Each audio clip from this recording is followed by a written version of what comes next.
Hello बच्चों, welcome to the channel R sir chemistry coach. आज मैं स्टूडेंट्स की स्पेशल रिक्वेस्ट पे कुछ क्वेश्चंस कराने के लिए आया हूँ। लेसन 1 में चैप्टर कवर अप करते टाइम सारा के सारे एनसीईआरटी सब कुछ सारे क्वेश्चंस कवर हुए, लेकिन कुछ क्वेश्चंस बच गए which is related to the molarity in topic से जो रह गए। तो बचे हुए पार्ट के जो numerical they are the important one, तो मैं उनको अभी इस छोटी सी वीडियो में इस चीज को कवर करने वाला हूं। एंड बस ट्रिक्स के ऊपर ध्यान देना कि कैसे न्यूमेरिकल्स को सोल्व करने हैं। देखिए क्वेश्चन नंबर 5 है लेसन नंबर 1 का। Calculate the mass of sodium acetate. आपको मास कैलकुलेट करने को कह रहा है। देखिए इससे पहले वाली जो मोलैरिटी की मैंने क्लास ली थी, तो मोलैरिटी का जो फॉर्मूला था वो फॉर्मूला था number of moles of solute upon volume of solution. लेकिन वॉल्यूम ऑफ सॉल्यूशन कहां में होना चाहिए? लीटर के अंदर। वॉल्यूम ऑफ सॉल्यूशन किस में होना चाहिए? आपका लीटर के अंदर। तो देखिए अब इस टाइप के न्यूमेरिकल को आगे कैसे करना है। नंबर ऑफ मोल्स का फॉर्मूला क्या है? Number of moles is equal to given weight of solute upon में मॉलिक्यूलर वेट ऑफ सॉल्यूट। अब मैं इस फॉर्मूले को उठा के ऊपर पुट करता हूं, तो मोलैरिटी इज इक्वल टू क्या बन जाएगा? वेट ऑफ सॉल्यूट x मान लेते हैं हम, upon molecular weight of solute mb मान लेते हैं हम लोग। मोलर मास ही लिख लेते हैं, मोलर मास ऑफ सॉल्यूट, है ना। इनटू में क्या आएगा? 1 अपॉन में volume of solution. Volume of solution किसमें होना चाहिए? लीटर के अंदर। लेकिन कई बार क्वेश्चन में दिया ही नहीं होता लीटर में, वो ml में दे देता है, तो आप उसकी जगह पे ml में रख दो और ऊपर 1000 कर दो, क्योंकि जब डिवाइड करोगे 1000 ऊपर ही जाएगा। तो यहाँ पे मोलैरिटी जो प्रोवाइड की गई है 0.375 इज इक्वल टू x, और मोलर मास मुझे कितना दिया? 82.02। 1000 वॉल्यूम ऑफ सॉल्यूशन क्या है मेरे पास में? 500, तो ये कितना आ गया? 2। तो x की वैल्यू क्या आ गई? 0.375 इंटू में 82.02 डिवाइडेड बाय 2। जब यहां से आप x की वैल्यू को कैलकुलेट करेंगे तो आंसर आएगा 15.38 ग्राम के आसपास। आई होप बहुत आसानी से ये आपको न्यूमेरिकल क्लैरिफाई हो गया हो। अब मूव करते हैं नेक्स्ट न्यूमेरिकल की तरफ। तो इस न्यूमेरिकल में क्या बात हो रही है? कहते हैं कि what is the concentration of nitric acid in mole per litre, यानी कि मोलैरिटी की बात हो रही है इन अ सैंपल, और डेंसिटी दे दी हम लोग को। डेंसिटी की जो वैल्यू थी प्रोवाइड की है 1.41 ग्राम पर ml। ये डेंसिटी है हमारे पास सॉल्यूशन की। चलिए हम उसी फॉर्मूले में अप्लाई करेंगे, हम लोग कुछ अलग नहीं करने वाले हैं। तो मोलैरिटी इज इक्वल टू, हम लोगों ने कैलकुलेट क्या करना है? मोलैरिटी निकालनी है। गिवन मास कितना है? परसेंट में क्वेश्चन दिया है। देखिए मैंने पहले भी बताया था, जब भी परसेंटेज में क्वेश्चन दिया हो तो परसेंटेज को ही गिवन मास मानना है।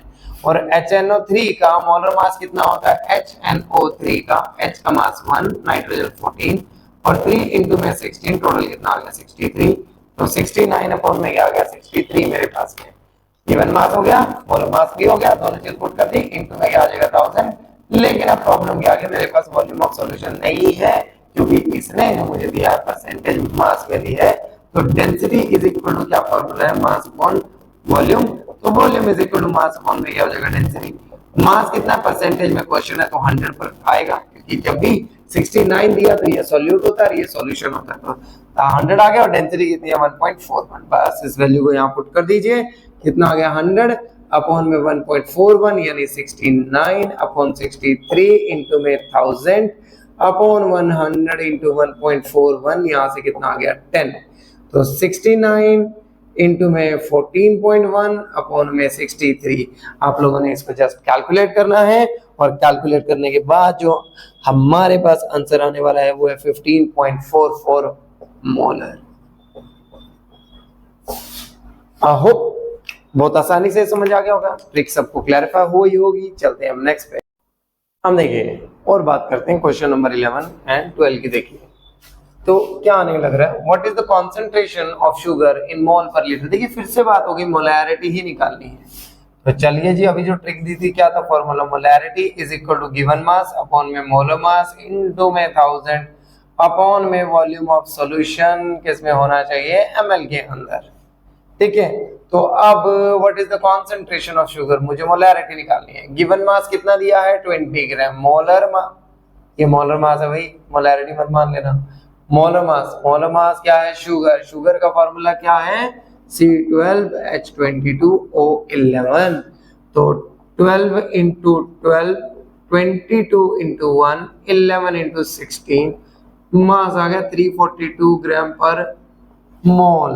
तो ये बन गया 342 इंटू में 1000 अपॉन में लीटर कितना है? 2 लीटर, तो इसको भी 1000 में 2000 ml बना लो, क्योंकि हम तो एक ही फॉर्मूला अप्लाई करेंगे भाई अब सब में। यहाँ पे आ गया 2, ये आ गया 10, तो जो मोलैरिटी आ गई 10 अपॉन में 342।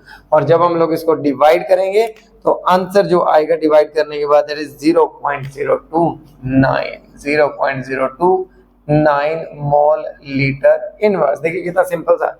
मैंने कहा ये जो फॉर्मूला मैंने दिया ना बहुत ही सिंपल है यार। Given mass upon molar mass, X की जगह गिवन मास ही कर लेते हैं, ये लो given mass upon molar mass into 1000 upon volume of solution. अब ये भी देखते हैं 12th क्वेश्चन क्या बात कर रहा है। कहता what is the volume needed to prepare this much molarity का इतना इतना इतना था, ये सब इसने दे दिया हमें क्या कैलकुलेट करना? वॉल्यूम निकालना बस। तो देखिए मोलैरिटी का फॉर्मूला, अच्छा ठीक, वॉल्यूम निकालना, इतना प्रिपेयर करना है, तो अब वहीं पे चलते हैं वापस। देखिए मोलैरिटी का फॉर्मूला क्या था अभी? Number of moles upon volume of solution. अब जो नंबर ऑफ मोलैरिटी पुट करी, मोलैरिटी है 0.25, मैं मोल्स निकाल लेता हूं, मोल्स ऑफ सोल्यूट।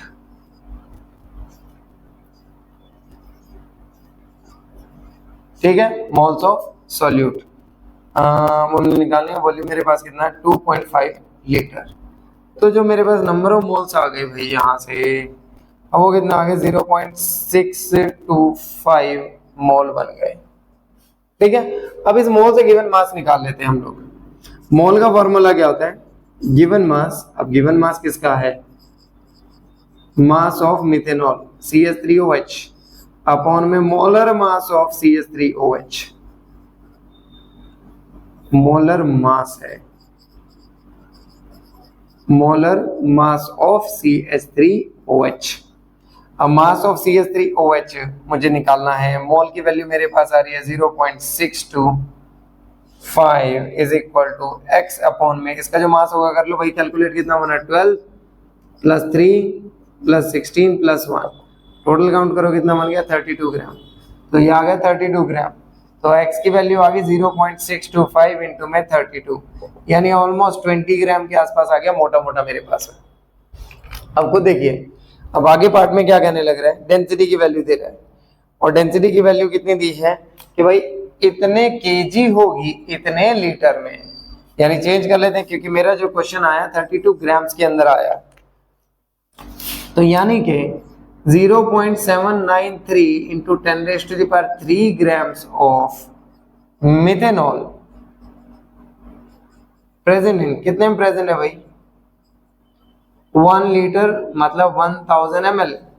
तो 1 ग्राम में कितना आएगा? 1000 अपॉन में 0.793 इंटू 10⁻³ और कैलकुलेट करना कितने में है? 20 ग्राम में। तो 20 ग्राम में कितना आएगा? तो सीधा कैंसिल हो रहा है, 1 अपॉन में 0.793 इंटू में 20 ग्राम आ गया यहाँ पे, सॉरी इंटू में मेरे पास में क्या आ गया? 20।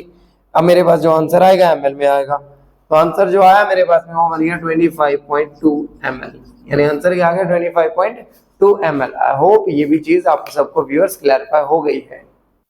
देखिए बच्चों अब यहाँ पे 2 क्वेश्चंस और आगे, क्वेश्चन नंबर 25 एनसीईआरटी बुक का। देखिए ये भी मोलैरिटी से रिलेट कर रहा है। देखिए इसका मतलब है मोलैरिटी, यहाँ पे इसका मतलब है कि 0.50 mole of Na2CO3 in 1000 gram of water, क्योंकि ये मोलैलिटी है और मोलैलिटी की डेफिनेशन क्या होती है? Number of moles present in given volume of given weight of solvent. जबकि ये क्या चीज आपको प्रोवाइड करी है? मोलैरिटी। तो इसका मतलब है 0.5 mole of Na2CO3 in 1 litre of solution. देखिए दोनों का ये अलग अलग मीनिंग है, क्योंकि ये मोलैरिटी की डेफिनेशन है और ये मोलैलिटी की डेफिनेशन है। अब देखते हैं question number 25। Calculate the molarity of solution of ethanol having the mole fraction of ethanol is this much. तो मोल फ्रैक्शन की वैल्यू है 0.040 है ना इथेनॉल का। अब यानी कि बात कर रहे हैं क्वेश्चन में, एक सॉल्यूशन है जिसके अंदर एक तो है इथेनॉल और दूसरा क्या है आपके पास में वाटर, और वाटर की मोलैरिटी कितनी है 55.55 और इथेनॉल का कैलकुलेट करना है। देखते हैं तो मोल फ्रैक्शन का फॉर्मूला क्या है। मोल फ्रैक्शन का फॉर्मूला है number of moles of one component, number of moles of one component to the total number of moles of all component, total number of moles of all component यानी n of C2H5OH and number of moles of H2O। तो mole fraction मुझे दे रखा है भाई 0.040, number of moles मुझे C2H5OH के निकालने हैं अपॉन में नंबर ऑफ मोल्स ऑफ, अब देखिए बहुत छोटा मोल फ्रैक्शन है तो अगर आप चाहें तो डिनोमिनेटर से इसको हटा सकते हो नंबर ऑफ मोल्स, तो इससे कोई खास फर्क पड़ने वाला है नहीं वहां पे, ठीक है। तो आप यहाँ पे इसको रख लो 55.55 क्योंकि प्योर वाटर की मोलैरिटी हमेशा और नंबर ऑफ मोल्स कितने आते हैं 55.55। आप चाहे तो इसको नेग्लेक्ट कर दें, इससे कोई खास फर्क पड़ने वाला, लेकिन अगर फिर भी रख लेते हैं। अब जैसे ही हम लोगों ने यहाँ पे x की वैल्यू, अब आप चाहें तो बार बार बोल रहा हूँ इसको नेग्लेक्ट करो या रखो, कोई फर्क पड़ने वाला है नहीं है। चलिए हम इसको नेग्लेक्ट ही कर देते हैं ताकि न्यूमेरिकल फटाफट सोल्व हो जाए। तो 0.040 इंटू में कितना आ गया 55.55, तो जो x की वैल्यू आई है वो 2.31 के आसपास में आ गई मोल में मेरे पास में, क्योंकि बिकॉज हम लोग x को क्या माना था number of moles of C2H5। अब हम लोग को कैलकुलेट क्या करना है मोलैरिटी, मोलैरिटी का फॉर्मूला क्या है number of moles of C2H5OH upon में क्या आएगा वॉल्यूम ऑफ सॉल्यूशन, लेकिन वॉल्यूम ऑफ सॉल्यूशन कितना रहेगा obviously 1 litre, that is 1 litre. तो नंबर ऑफ मोल जो आ रहे हैं 2.31 और अपॉन में क्या आ गया 1, तो मोलैरिटी का मेरे पास में डायरेक्ट आंसर आ गया 2.31 मोल पर लीटर। तो देखिए आप डायरेक्ट इससे भी फॉर्मूले से न्यूमेरिकल सोल्व कर सकते हो आसानी से। देखिए बच्चों अब जो क्वेश्चन नंबर 35 है एनसीईआरटी बुक का बैक एक्सरसाइज का, ये 35 है और ये 36 है, ठीक है। तो देखिए ध्यान से यहाँ पे क्वेश्चन क्या कह रहा है कि इतने आपको क्या करना है CaCO3 का मास निकालना है और HCl जो दिया है वो आपको प्रोवाइड कर रहा है इसके अंदर, यानी मास नहीं दे रहा, स्टोइकियोमेट्री का क्वेश्चन है बट मास प्रोवाइड नहीं कर रहा है, ठीक है। और इसका अमाउंट निकालना है स्टोइकियोमेट्री, लेकिन पहले उसका मास निकाल लेते हैं। तो मोलैरिटी का फार्मूला क्या होता है गिवन मास अपॉन में molar mass of solute into 1000 upon में volume of solution in ml। तो अब ये फार्मूला लगाओ, x मुझे निकालना है, मोलैरिटी की वैल्यू 0.75 है अपॉन में मोलर मास है HCl का 35.5 प्लस 136.5 इनटू में क्या आ गया 1000, वॉल्यूम ऑफ सॉल्यूशन भी मेरे पास आ गया 25 ml, यानी जब मैं यहाँ से x की वैल्यू निकाल रहा हूँ तो 0.75 इनटू में 36.5 इनटू में 25 अपॉन में क्या आ गया 1000। जब इन सारी वैल्यूज को मैंने कैलकुलेट किया तो कैलकुलेट करने के बाद मेरे फाइनल आंसर आ रहा है 0.684। अब देखिए हम स्टोइकियोमेट्री अप्लाई करते हैं इस क्वेश्चन के ऊपर कि भाई CaCO3 है और साथ में इसके ऐड किया है HCl, तो प्रोडक्ट में बनेगा CaCl2 plus CO2 plus H2O। अब मेरे पास जो इस चीज का अमाउंट है देखिए 73 ग्राम इसका मोलर मास। जब मैंने पहले बताया था पिछली अगर क्लासेस आप देखी हो तो स्टोइकियोमेट्री जब आपको लगानी है तो स्टोइकियोमेट्री के अंदर जो पूरा का पूरा उसका मास रखना है, और यहाँ पे इसका मोलर मास आ रहा है 100 ग्राम। तो देखिए मास 73 gram of HCl reacts with कितने के साथ भाई 100 ग्राम ऑफ CaCO3। तो हमें कैलकुलेट करना कितने में 0.684 में, 0.684 ग्राम में कितना बन जाएगा 100 अपॉन 73 इंटू में 0.684 इंटू में क्या आ जाएगा 0.684। आंसर फाइनल वैल्यू कैलकुलेट करी तो 0.98 ग्राम के आसपास मेरा आंसर आ गया। देखिए इतना सिंपल न्यूमेरिकल है। नेक्स्ट न्यूमेरिकल इससे भी ज्यादा सिंपल है, वहां पे स्टोइकियोमेट्री आपको डायरेक्ट अप्लाई करनी है। यहाँ पे किस चीज का मास निकालना है, how many grams of HCl का मास निकालना है।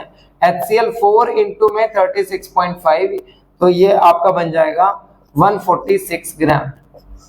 यहाँ बात करें MnO2 की तो 55 प्लस में 32 कितना बन गया 87। देखिए अब सिंपल क्वेश्चन है कि भाई 146, देखिए बड़ा एक सिंपल सा पार्ट है, आपने कुछ नहीं करना, जस्ट कंपेयर कर दीजिए। अब किस तरह से मुझे HCl का मास कैलकुलेट करना है तो 87 ग्राम ऑफ MnO2